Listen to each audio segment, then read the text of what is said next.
Siz апендінің қызындай мақтаған Жеңіш Разақов 4 жыл губернатор болды. 4 жыл вице-премьер-министр болды да, бірақ 4 метр жерді чечпей кетті.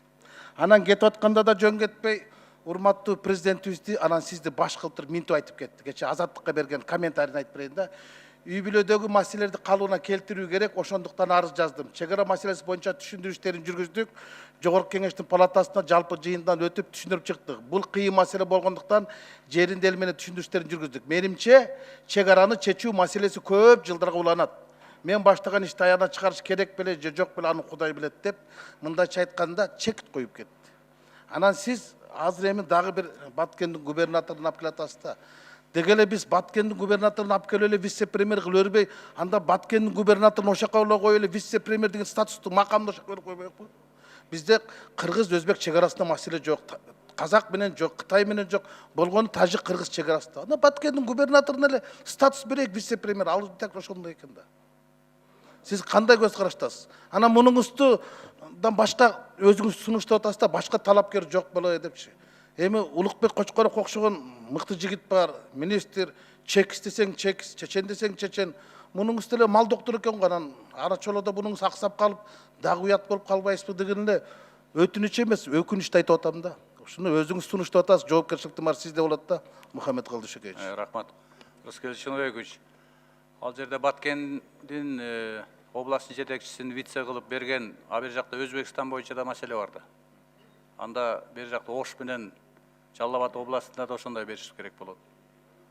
Башка мамлекеттер менен эле аягына чыга элек маселелер бар.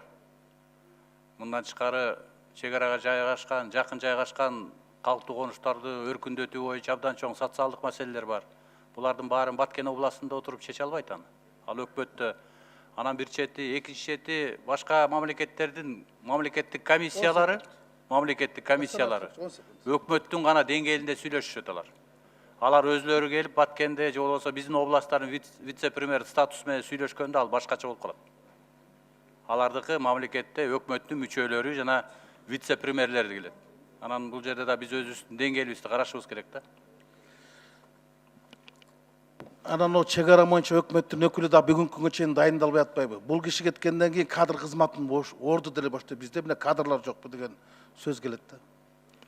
Ал дайындалган, Искендеровден кийин Ботобаев дайындалган, азыр эми жер боюнча ошол Агенттикке кетип калды. агенттикти бүт жер маселеси.